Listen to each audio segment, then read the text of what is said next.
Ouvrons nos Bibles, alléluia, en Jean 17. Donc, le thème d'aujourd'hui, c'est les attributs de Dieu. Jean 17, alléluia. Gloire à l'Éternel. Pendant que nous ouvrons nos Bibles, merci Seigneur, je vous lis une introduction que j'ai écrite ici. Ça dit ceci. Lorsque nous parlons, écoutez, ouvrez votre esprit. Je prie que le Saint-Esprit de Dieu puisse nous enseigner ce soir afin que ce sujet que nous commençons aujourd'hui soit bien raciné dans notre cœur. Nous commençons à partir de maintenant un temps très marquant, très important pour notre Église parce que ce sont des points doctrinaux, de la doctrine. Donc c'est très important.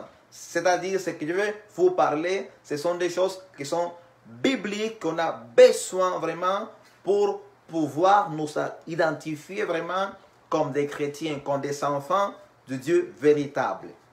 Donc, lorsque nous parlons des attributs de Dieu, nous sommes en train de parler des caractéristiques ou des qualités de Dieu. Amen.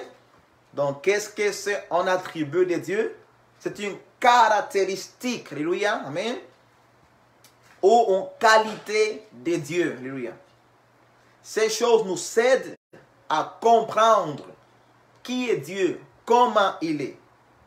Amen. Donc, les caractéristiques, les attributs de Dieu, alléluia, les qualités de Dieu nous aident à comprendre qui est Dieu ou comment il est.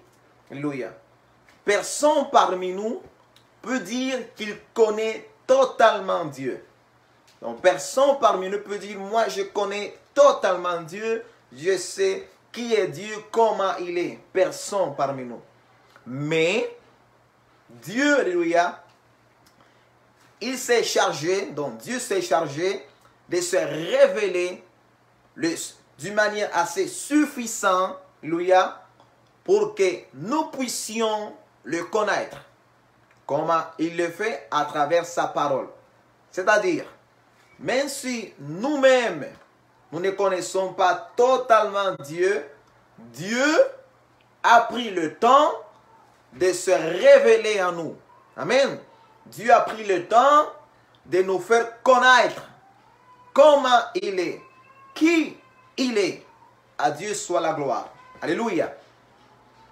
Donc, s'il y a un Dieu, cela veut dire, nous connaissons déjà qu'il y a plusieurs, entre guillemets, plusieurs dieux, lesquels nous connaissons comme de faux dieux.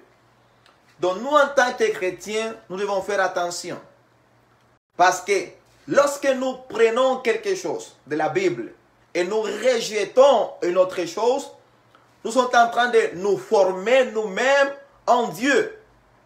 Et pourtant, ce serait un faux Dieu.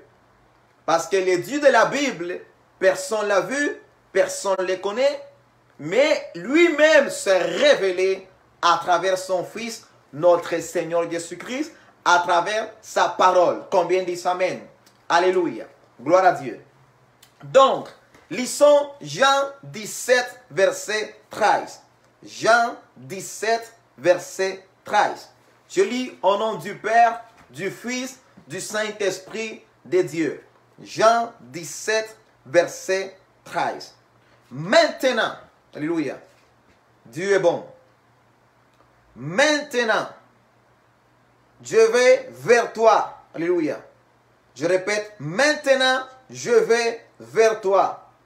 Et je dis ces paroles dans le monde afin qu'ils aient en eux ma joie. Une joie complète. Alléluia. 14.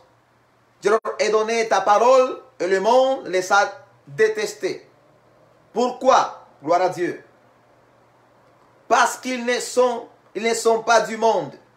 Tout comme moi, je ne suis pas du monde.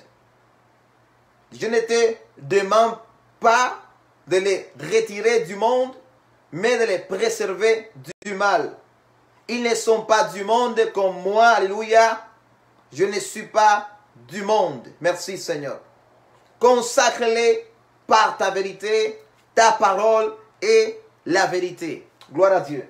Donc, nous apprenons ici, mes frères et sœurs, alléluia, que la parole de Dieu est quoi? La vérité. Amen. Nous sommes clairs dedans.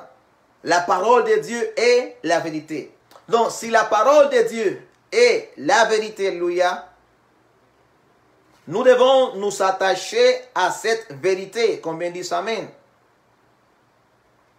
Si la parole de Dieu est la vérité, nous devons nous attacher à cette vérité. Amen. Donc, la Bible, alléluia, beaucoup de gens aujourd'hui ne croient pas à la Bible. Même des gens qui disent être chrétiens. Alléluia. Dieu est bon. Même des gens qui se pressentent comme des enfants de Dieu. Ils ne croient pas à la Bible. Donc, mais la parole dit que la vérité, c'est la Bible, la parole de Dieu. Jean 17, verset 3, lisons maintenant le verset 3. Il dit, « Or, la vie éternelle, c'est qu'ils te connaissent toi, le seul vrai Dieu, et celui que tu as envoyé, Jésus-Christ. » Nous voulons tous avoir la vie éternelle. Amen, Église. Nous voulons tous vivre dans la vie éternelle. Mais qu'est-ce que c'est la vie éternelle? La parole nous dit très bien que la vie éternelle, c'est quoi? La connaissance de Dieu. Donc, c'est connaître Dieu. Donc, une personne qui ne connaît pas Dieu, alléluia, ne peut pas avoir la vie quoi? Éternelle. Amen. Donc, en tant que chrétien, nous devons travailler, écoutez-moi, pour connaître Dieu. Ce n'est pas connaître une religion, connaître une personne. Il faut connaître Dieu. Combien disent Amen? Alléluia. Si nous ne connaissons pas Dieu, nous n'avons pas la vie éternelle. Alors, nous parlons de quelque chose de très sérieux. Aujourd'hui, beaucoup de gens prêchent sur les réseaux sociaux. Beaucoup de gens se croient des enseignants, se croient des pasteurs, plein de choses. Je vous ai déjà enseigné par la parole que les pasteurs, les prophètes, chaque ministère, ce n'est pas l'être humain qui peut l'établir. C'est Jésus-Christ, notre Seigneur lui-même, qui a établi, amen, chaque personne dans chaque ministère. Pourquoi? Parce que lorsqu'il fait ça, cela nous sert à grandir dans la connaissance de la vérité. Nous devons connaître le Seigneur. Je relis le verset 3. Or, la vie éternelle, c'est qu'ils te connaissent toi, le seul vrai Dieu, et celui que tu as envoyé, Jésus-Christ. Donc, il y a un seul vrai Dieu. Il n'y a pas 3, 4, 5, 6, 7. Non, il y a un seul vrai Dieu. Amen, Église. Alléluia. Donc, s'il y a un seul vrai Dieu, nous devons connaître c'est quoi ou c'est qui ce Dieu-là. S'il y a un seul vrai Dieu, nous devons être radicaux dans ces choses. Comme Dieu vous a toujours enseigné, il y a, alléluia, des croyances, on va dire, de 2e degré, de 3e degré. Mais il y a des croyances qui sont principales, que nous ne pouvons pas changer. Et on de celles, c'est le premier, on des attributs de Dieu qu'on va voir aujourd'hui, les premières, il y a plusieurs. Mais on va voir le premier. Alléluia. Nous avançons. Pendant que nous connaissons Dieu, alléluia, il y a une chose. Écoutez ceci. Je répète, je suis en train d'enseigner quelque chose de très sérieux. Donc, prêtez-moi vos oreilles, puis votre cœur, votre esprit, s'il vous plaît. Donc, pendant que nous connaissons Dieu, une des choses que nous devons avoir en compte, alléluia, dans notre pensée, qu'il faut que ce soit présent en nous, c'est quoi? Alléluia. C'est que aucun, écoutez ceci, aucun des attributs de Dieu, je répète, aucun des attributs de Dieu annule ou supprime une autre. C'est-à-dire, alléluia, ces attributs ou ces caractéristiques agissent dans l'unité. Alléluia.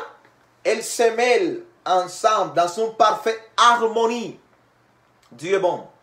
Donc, chaque attribut de Dieu travaille ensemble dans l'harmonie.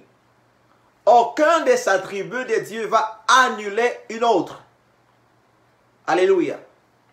Ensemble, écoutez, tous ensemble, ils forment le caractère de Dieu. Je répète, tous les attributs de Dieu, ensemble, ils forment le caractère de Dieu. Donc, on ne peut pas accepter un attribut et ne pas accepter l'autre attribut. Parce que si je dis par exemple, oui, j'accepte le Dieu qui est amour, mais je rejette le Dieu qui se venge. Donc, en ce moment, tu es en train de rejeter le Dieu de la Bible. Vous me comprenez? Amen. Donc, c'est sûr que nous, en tant qu'êtres humains, nous sommes toujours pour le fait de dire, ah, j'aime beaucoup le Dieu qui est amour. Alléluia, alléluia. Mais quand on nous parle, oh, mais Dieu est aussi en feu dévorant, là on n'est pas d'accord. Mais si on fait ça, nous sommes en train de rejeter le Dieu de la Bible. Parce que le Dieu de la Bible, il est amour, oui, mais il est aussi en feu dévorant. Amen. Gloire à Dieu. La plupart des chrétiens aujourd'hui, ils font ça. Ils s'aiment plus le Dieu qui est amour que le Dieu qui est vengeance. Ou ils s'aiment plus le Dieu qui est vengeance que le Dieu qui est amour, etc. Alléluia. Non, Dieu, alléluia, il n'est pas une personne aujourd'hui et une autre demain. Dieu n'est pas un Dieu aujourd'hui et un autre Dieu demain. Il a été, il est et il sera toujours le même. Amen. Je répète, Dieu, il n'est pas un Dieu aujourd'hui et un autre Dieu demain. Non, il a été, il est et il sera toujours le même. Alléluia. Pasteur, non, mais là tu te trompes parce que le Dieu de l'Ancien Testament, ce n'est pas le même Dieu du Nouveau Testament. La réponse, c'est oui, c'est le même Dieu. Quelle est la différence? Nous, les êtres humains, des fois, on va dire comme ça, nous sommes fâchés. Donc, si quelqu'un me voit aujourd'hui fâché, il ne me voit plus jamais, il va dire, le pasteur Hector Luis est quelqu'un qui est toujours fâché. Amen. Mais pour que vous puissiez connaître qui est Hector Luis, vous devez vivre avec Hector Luis au moins pendant un an. Vous voyez? Donc, Dieu, il s'est révélé. Dieu s'est révélé. Je répète, Dieu s'est révélé. Mais il a toujours été le même. Les êtres humains commencent à le connaître, mais Dieu ne change pas. Il est toujours le même. Donc, peut-être, quelqu'un qui commence à communion avec Dieu, il dit, oh, Dieu est quelqu'un qui se venge. Parce que c'est ça qu'il connaît de Dieu maintenant.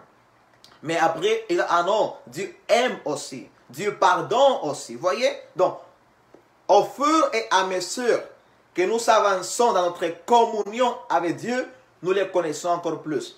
Ce n'est pas qu'il change, c'est que nous les connaissons encore plus. Amen.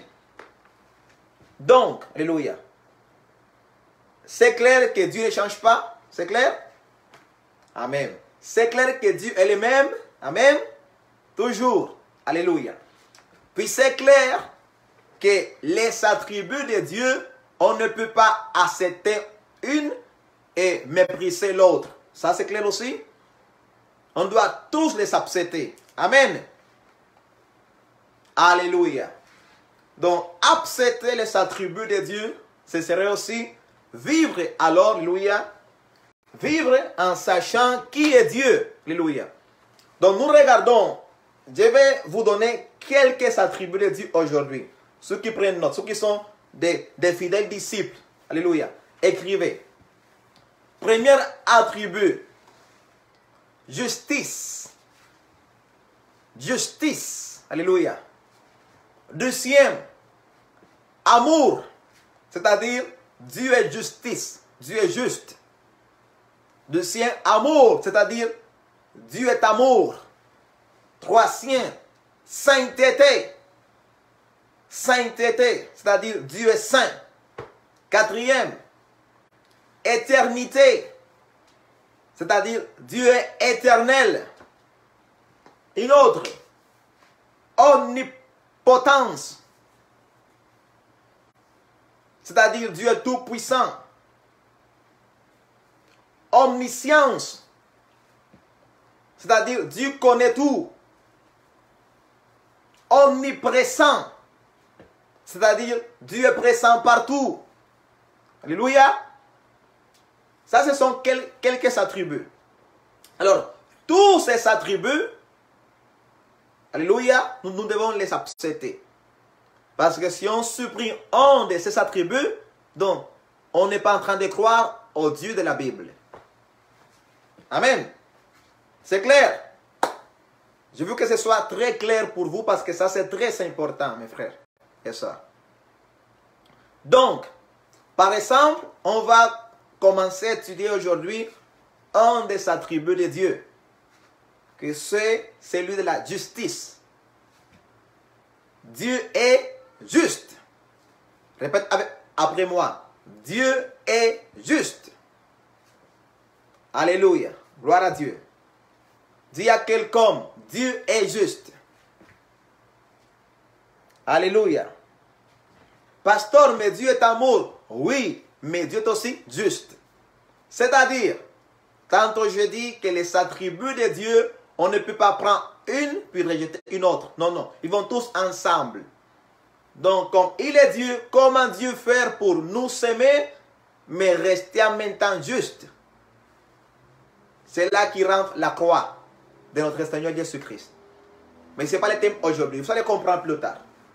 Donc, entrons, justice. Dieu est juste. Dis à quelqu'un, Dieu est juste. Il y a une phrase que j'aime beaucoup. Puis c'est la phrase qui dit, moi je dis toujours, Dieu est juste même avec Satan. Alléluia. Dieu est juste même avec Satan. Donc, la justice de Dieu. Êtes-vous prêts pour écouter? Alléluia. Merci, ma soeur Sandra, pour les signes. La justice de Dieu. Lorsque nous déclarons que Dieu est juste, je répète, lorsque nous déclarons que Dieu est juste, nous sommes en train de dire qu'il est parfaitement juste dans sa relation avec ses créatures. Je répète, lorsque nous déclarons que Dieu est juste, nous sommes en train de dire, ou nous déclarons qu'il est parfaitement juste dans sa communion ou dans sa relation avec ses créatures. Donc, ces créatures, ce sont les anges, les êtres humains, les animaux, tout, amen. Tout ce que Dieu a créé, il est juste. Dieu, il est impartiel. Cela veut dire quoi? Cela veut dire qu'il ne va pas s'incliner, écoutez ceci, Dieu ne va pas s'incliner à faveur ou contre une personne ou une chose lorsqu'il doit agir ou juger une situation. Par exemple, le parent, si ton fils a commis une erreur, la plupart des parents, ils vont défendre leur fils. Alléluia. Ça, ce serait être injuste. Puis là, on va dire non, mais parce que j'aime mon fils, etc. Dieu nous aime aussi. Donc, vous voyez, Dieu est amour, mais Dieu est aussi juste. Vous voyez? Donc, Dieu doit toujours aimer, puis être juste. Toujours. Il ne peut pas aimer, puis être injuste. Ou être juste, puis ne pas aimer. Il doit être les deux en même temps. Alléluia. Puis nous, on doit être la même chose. Parce que la parole dit que nous devons quoi? Imiter Dieu. Amen. Nous devons imiter Dieu. Alléluia. Dieu est bon. Êtes-vous en train de comprendre? Gloire à Dieu. Merci. Alléluia. Donc, Dieu ne va pas s'incliner en faveur de quelqu'un. Non, non. Il va être toujours juste. Même s'il t'aime, il va être juste. Parce qu'il est amour, mais il est aussi juste. Alléluia. Lisons Actes 10, 34. Actes 10, 34. Gloire à ton nom, Seigneur. Actes 10, 34 dit ceci. Alors, Pierre prit la parole et dit, en vérité, je reconnais que Dieu ne fait pas de favoritisme. Je répète. Alors Pierre prit la parole et dit, je reconnais en vérité, je reconnais que Dieu ne fait pas de quoi? De favoritisme. Amen. Donc, moi je suis l'enfant de Dieu, Dieu va me protéger, Dieu ceci, Dieu ne fait pas de favoritisme. Nous, en tant que parents, nous devons faire la même chose. Comme ils disent Amen. Alléluia. Waouh, que c'est compliqué pour nous, hein? Oh Seigneur. Alléluia. Dieu est bon. Non, pasteur, même dans l'église, par exemple, lorsque tes enfants sont en train de se chicaner avec une autre enfant dans l'église, là aussi, tu dois être quoi? Juste. Si tu vois que ton fils a commis une erreur, que c'est ta fille qui a commis une erreur, c'est ton fils, c'est ta fille que tu dois corriger. Comme il dit Amen. On ne peut pas faire des favoritismes. Alléluia. Dieu est bon. Donc Dieu, il a aussi, ou il exerce une autorité contre, alléluia, contre l'abus des gens. L'abus contre les gens. Lisons Zacharie, chapitre 7, Ancien Testament, presque à la fin de l'Ancien Testament. Zacharie, chapitre 7, à partir du verset 10. Donc, Zacharie 7, verset 10. Amen. Je lis la parole. N'opprimez pas la veuve et l'orphelin, l'étranger et le pauvre, et ne méditez pas l'un contre l'autre le mal dans votre cœur. Mais ils ont refusé d'être attentifs. Ils se sont révoltés et ils ont endurci leurs oreilles pour ne pas entendre. Verset 12. Ils ont rendu leur cœur dur comme les diamants pour ne pas, alléluia, écouter la loi et les paroles que l'Éternel, le Maître de l'univers, leur adressait par son esprit. Écoutez ceci. Par le premier prophète. Alors, écoutez, alors l'Éternel, le Maître de l'univers, s'est enflammé d'une grande colère. Qu'est-ce qu'il a fait? Il s'est enflammé d'une grande colère. Quand il appelait, ils n'ont pas écouté. C'est pourquoi, dit l'Éternel, le Maître de l'univers, je n'écouterai pas quand ils appelleront. Je les ai dispersés parmi toutes sortes de nations qu'ils ne connaissaient pas. Le pays était dévasté. Derrière eux, personne n'y passait, personne n'y revenait. D'un pays de délices, ils sont faits en désert. Amen. Qu'est-ce qui arrive ici? Israël, le peuple aimé de Dieu, a péché contre Dieu. Qu'est-ce qu'ils ont fait? Ils ont abusé de l'orphelin, de la veuve. Alors, oh, mais Dieu est amour. Oui, mais Dieu est aussi quoi? Juste. Dis, Dieu est juste. Alors, comme Dieu est juste, il défend la cause de la veuve, de l'orphelin. Il a parlé à Israël, repentez-vous, ils ne sont pas repentis. Donc, Dieu devait appliquer quoi? La justice. C'est clair? Donc, c'est la même chose pour nous, alléluia. Si nous commettons des erreurs, Dieu nous appelle à la repentance. Mon fils, ma fille, ceci, cela. Hey. Mais si nous ne nous repentons pas, alléluia, Dieu doit agir dans la justice. Amen. Dieu est bon. Ça va jusqu'ici? C'est clair jusqu'ici? Gloire à Dieu. Merci. Alléluia. Une autre verset. Alléluia. Nous allons lire. Lucien Thessaloniciens. Donc, il est juste. Il est parfaitement. Alléluia. Il va exécuter la vengeance contre les oppresseurs. Donc, Dieu, comme il est juste, il va aussi faire payer les oppresseurs. Voilà pourquoi Dieu s'est enseigné que nous, en tant que chrétiens, au lieu de maudire les gens qui nous oppriment, il faut prier pour eux, afin qu'ils puissent se repentir. Combien disent Amen? Alléluia. Qu'ils puissent se repentir, parce que s'ils ne se repentent pas, malheur à eux. Malheur à ceux et à celles qui se lèvent contre toi, mon frère, ma soeur. Alors, il faut prier pour eux. Deuxième Thessaloniciens, premier chapitre, verset 6. Deuxième Thessaloniciens, premier chapitre. Alléluia, verset 6. La parole dit ceci.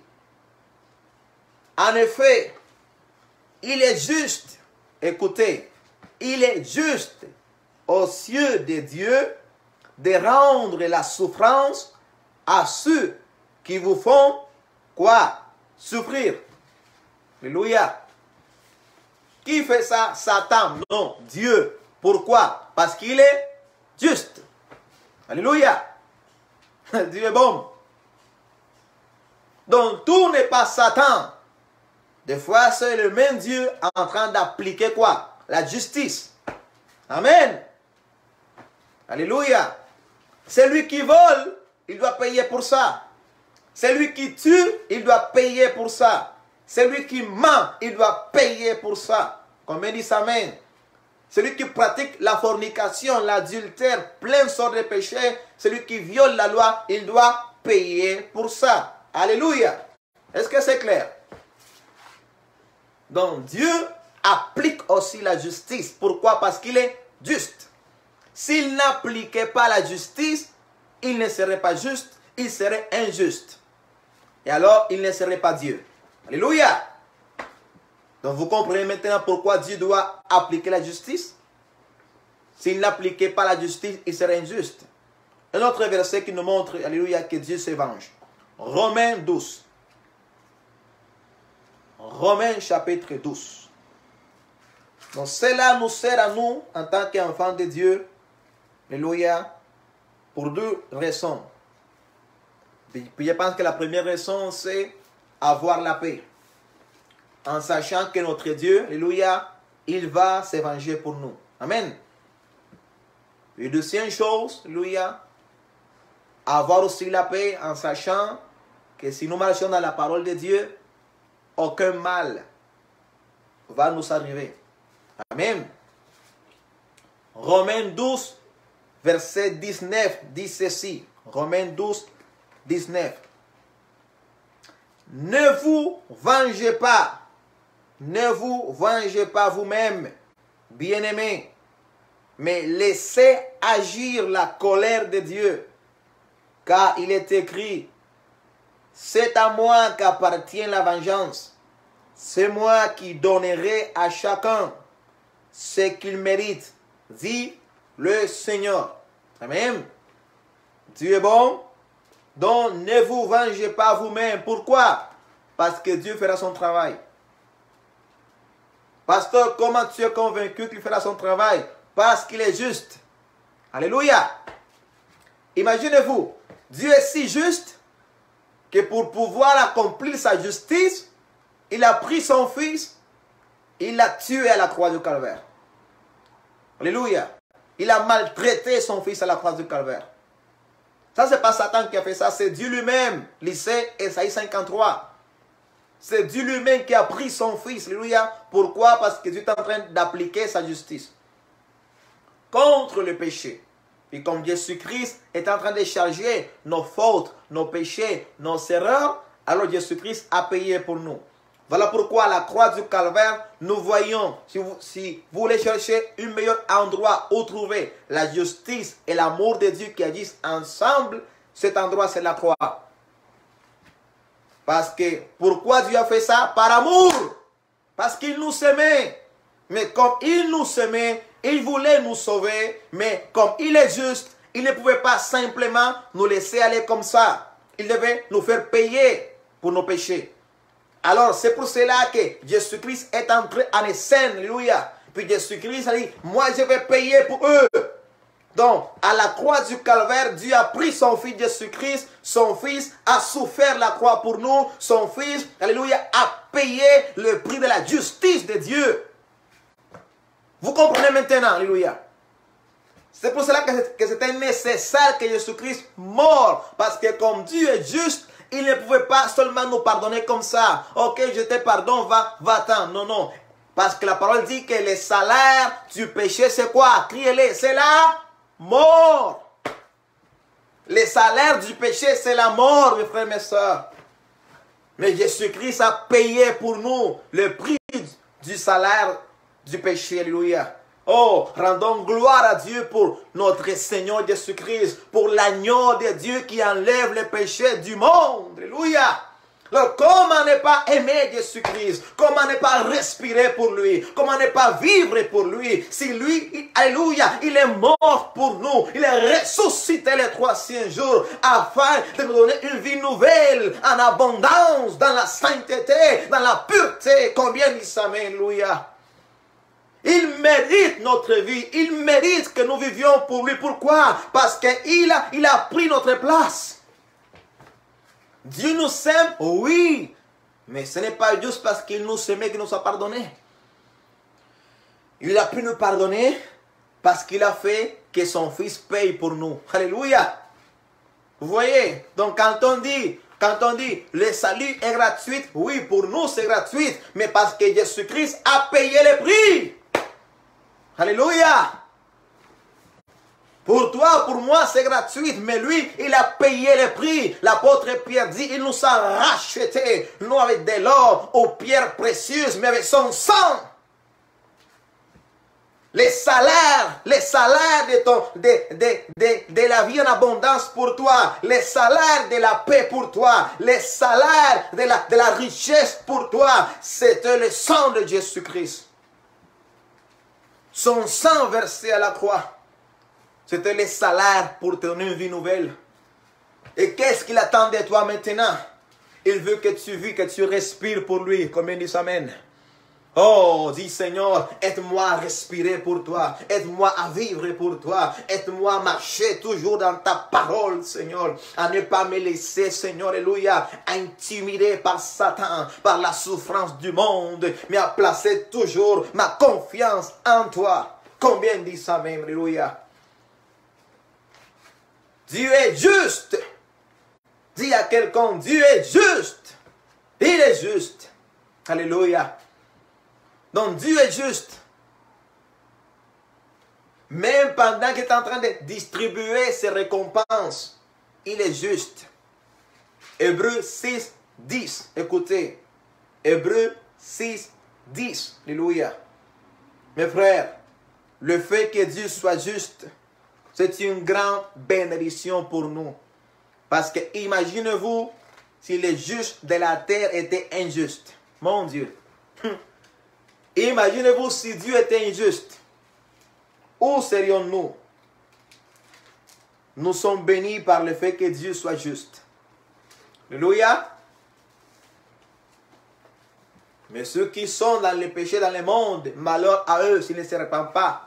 Parce qu'il y a des justes, écoutez, je dis pas tous, il y a des justes sur la terre que l'on peut acheter. On peut les corrompre. Mais les dieux du ciel, personne ne peut l'acheter, comme il dit amen. Personne ne peut l'acheter. Il voit tout, il connaît tout, alléluia. Il sait tout. Personne ne peut, alléluia, acheter les dieux du ciel. Pourquoi? Parce qu'il est juste. Il est inachetable. Alléluia. Il est inachetable. Gloire à Dieu. Je ne sais pas si c'est moi ici en français, mais je l'ai inventé. Si ça n'existait pas. Il est inachetable. Alléluia. Oh, Dieu est bon. Il est inachetable. Gloire à Dieu. Alléluia. Merci, Seigneur. En espagnol, Dios no puede ser comprado. Alléluia. On ne peut pas acheter Dieu. Alléluia. Combien disent Amen? On ne peut pas acheter Dieu. Alléluia. Donc, Hébreux 6, verset 10. Oh, je suis dans le feu ici. Alléluia. Je sens la présence du Seigneur. Je sens que l'Esprit de Dieu est en train de nous parler ce soir. Il est en train de nous nourrir ce soir. Alléluia. De nous faire grandir ce soir. Alléluia. Nous allons sortir contents aujourd'hui de ce culte en sachant que notre Dieu il est juste. Hébreux 6, 10. Alléluia. Je suis en train aussi d'enregistrer cette prédication pour si vous voulez la réécouter plus tard. C'est très bénissant ce sujet d'aujourd'hui. Hébreux 6, 10, dont je lis cela. En effet, Dieu n'est pas quoi? Injuste. Vous lisez avec moi? En effet, Dieu n'est pas injuste. Écoutez, pour oublier votre œuvre et le travail de votre amour, vous savez démontrer votre amour pour son nom par les services que vous avez rendus et que vous rendez encore aux saints. Donc Dieu n'est pas quoi? Injuste. Mes frères, tout ce que nous faisons dans l'œuvre de Dieu, tout ce que nous faisons dans l'œuvre de Dieu, écoutez, je répète, tout ce que nous faisons dans l'œuvre de Dieu, nous allons avoir nos récompenses. Combien disent Amen? Dieu n'est pas injuste. Je répète, Dieu n'est pas injuste. Alléluia. Chaque fois que tu sers à l'église, chaque fois que tu sers une frère, chaque fois que tu sers une sœur, chaque fois que tu sers les serviteurs de Dieu, les servantes de Dieu, Dieu voit cela. Il est juste. Il n'est pas injuste, dit l'apôtre Paul, pour oublier le travail que vous avez fait et que vous faites encore. Oh mes frères, à Dieu la gloire, c'est par sa grâce, mais toutes ces années, ça va faire 10 ans que je serai à temps plein dans l'œuvre de Dieu. Je suis pas riche. Si j'avais travaillé les sorts que j'ai travaillé dans le monde, peut-être j'aurais beaucoup d'argent, peut-être j'aurais une grande maison, mais sachez, alléluia, tout ce que je fais, chaque heure, chaque minute, chaque seconde, Dieu n'est pas injuste. Il va me récompenser pour cela. Il va te récompenser pour cela. Il va te récompenser. Il va te récompenser. Il va te récompenser. Répète, il va te récompenser pour cela. Ne pense pas que tu perds le temps en servant le Seigneur. Il n'est pas injuste. Il va te récompenser. Oh! Il va te récompenser, Sandra. Il va te récompenser, Anthony. Il va te récompenser, Asifiwe. Il va te récompenser, Sylvain. Il va te récompenser, Esther. Il va te récompenser, Vanella. Il va te récompenser, Maria. Il va te récompenser, Daniel. Il va nous récompenser à tous et chacun de nous. Et ceux qui nous suivent sur l'Internet, il va nous récompenser. Pourquoi? Parce qu'il n'est pas injuste. J'écoutais des gens qui ont travaillé ici au Canada pendant des semaines. Et le patron ne les a pas payé leur salaire. Ça, c'est quelque chose qui m'indigne. Mais sachez, Dieu, notre Dieu, il n'est pas injuste.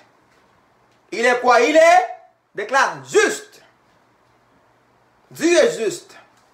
Il va nous donner ce que nous méritons. Donc, si Dieu est juste et il nous donne ce que nous méritons, faisons attention avec nos mauvaises actions. Je répète, si Dieu est juste et il nous donne ce que nous méritons, alors faisons attention avec nos mauvaises actions. Combien disent Amen? Combien disent Amen? Si Dieu est juste, il va nous donner ce que nous méritons, alors faisons attention avec nos mauvaises actions. Voilà pourquoi la parole dit, alléluia, malheur à ceux qui, ayant connu la vérité, ne l'ont pas vécu, l'ont abandonné. Malheur, malheur. Donc toi qui connais la vérité, accroche-toi à la vérité. Dis papa merci, tu m'as révélé la vérité. Tu es sauvé, alléluia, par la foi en Jésus-Christ. Merci pour cela. Je vais vivre pour lui tous les jours de ma vie. Alléluia. Voilà pourquoi quand Dieu t'appelle, obéis simplement. Quand Dieu te dit fais ceci, obéis simplement. Il est juste. Mes frères, des fois, nous voyons les récompenses seulement et en argent. Mais sachez, je ne suis pas riche en argent, mais je suis riche en famille. Vous voyez comment je suis béni personnellement avec ma famille, des gens qui m'entourent, des gens qui m'aiment. Il n'y a pas de prix pour ça, mes frères. Il n'y a pas de prix pour ça. Il y a beaucoup de gens qui sont riches en argent, mais ils n'ont même pas le sommeil. Ils n'ont même pas une femme qui les aime, un mari qui les aime, des enfants qui les aiment. Donc, regardez les richesses que vous savez, mes frères et sœurs. Regardons les richesses que nous savons, alléluia. Notre Seigneur nous aime et nous bénit en abondance. Des fois, je suis triste quand je vois comment des frères ne sont pas reconnaissants envers Dieu. Regarde dans ton entourage, arrête de regarder les choses qui te manquent et dis merci pour les choses que tu as déjà. Arrêtons de regarder les choses qui nous manquent et disons Seigneur merci pour ce que tu m'as déjà donné. Alléluia. Oui, c'est vrai, nous les êtres humains, nous voulons toujours encore plus. Mais l'apôtre Paul dit, tant que vous savez, alléluia, assez pour manger, assez pour dormir, soyez reconnaissants envers le Seigneur. Il est juste, il n'est pas injuste. Alléluia. Dans notre Dieu, alléluia, il est juste aussi lorsqu'il, alléluia, donne la punition. Je répète, il est juste aussi lorsqu'il donne la punition. Colossiens 3, 25. En arrière de là où nous sommes. Colossiens 3, 25. Dieu est juste lorsqu'il punit aussi. Il est juste. Je répète, Dieu est juste lorsqu'il nous punit aussi. Colossiens 3, 25. C'est-à-dire que si Dieu nous envoyait tous à l'enfer, il serait juste. Alléluia. Colossiens 3, 25 dit ceci. Amen, nous sommes là. Colossiens 3, 25. Je lis. Mais celui qui agit injustement recevra le salaire de son injustice. Et il n'y a pas de quoi? De favoritisme. Celui qui agit quoi? Injustement. Il va recevoir quoi? À l'amour de Dieu. Il va recevoir quoi? Le salaire de son injustice. Il n'y a pas de quoi de favoritisme. Non, pasteur, moi je suis l'enfant de Dieu, Dieu m'aime. Oui, il t'aime. Mais si tu fais le mal, tu vas payer pour le mal que tu fais. Comme il dit, amen. Voilà pourquoi je dis, la parole dit, alléluia, que la punition commence par la maison de Dieu, par ses enfants. C'est par là qu'il commence, alléluia. Nous qui disons être les enfants de Dieu, il commence par nous, alléluia. Parce qu'il doit nous corriger. Et voilà pourquoi la parole dit, si nous les enfants de Dieu nous sommes corrigés, imaginez-vous ceux qui ne sont pas enfants de Dieu. Alléluia. Donc pour ceux qui disent non, alors c'est mieux de ne pas être un enfant de Dieu. Non, non, non. Si les enfants de Dieu sont corrigés comme ça, imaginez-vous ceux qui sont loin de Dieu. Oh mon Dieu, quelle punition, quel châtiment. Alléluia. Dieu est bon. Donc il est bon aussi. Alléluia. Ça c'est un autre attribut de Dieu, la bonté. Il est bon. Donc pendant qu'il applique la justice, en même temps, il est amour. En même temps, il est bon. Alléluia. Dit Dieu est bon. Dit si Dieu me punit pour mon péché, il est bon. Alléluia. Un des exemples que je connais toujours dans la Bible, c'est le roi David. Dieu aimait David. Hein? Dieu aimait David. Un homme selon son cœur. Mais vous allez constater comment David a péché. Il a pratiqué l'adultère avec une femme. Et pas seulement cela, mais il a fait tuer le mari de cette femme. Il pensait que personne ne l'avait vu.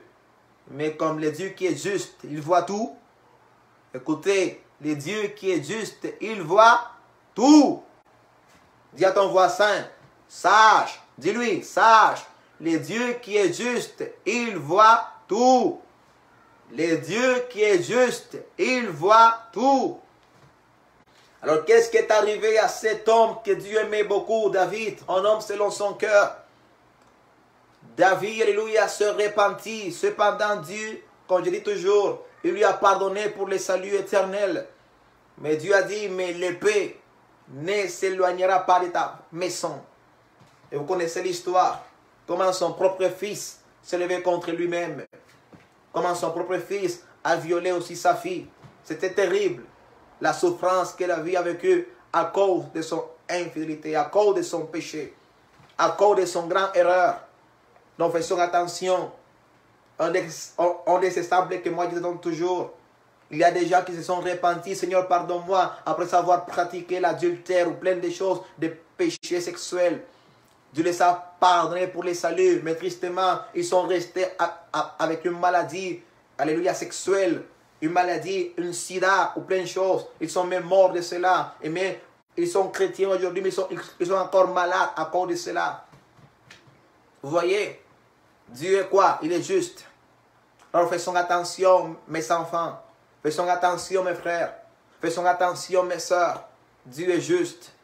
Dieu est juste. Dieu est juste. Et qu'est-ce qui nous reste? Imagine-toi que Dieu a puni quelqu'un pour son péché, mais lui a pardonné pour les saluts. Cette personne doit même dire, Seigneur, merci, car malgré mon péché, j'ai mérité la mort. Mais tu ne m'as pas tué, tu m'as donné la vie, Seigneur. Malgré que je suis malade, je suis sauvé. Combien disent Amen? Malgré que je souffre pour mon péché, je suis sauvé. Merci, Seigneur, alléluia. Malgré que je sais quelle est la cause de mon infidélité, je suis sauvé, Seigneur. Il faut toujours être reconnaissant envers le Seigneur, alléluia. Un autre passage, Psaume 89.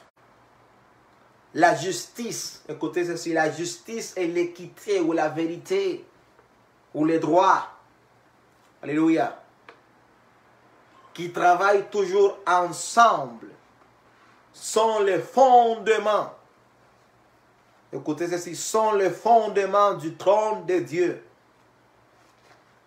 Donc le trône de Dieu est fondé avec la justice et la droiture ou l'équité.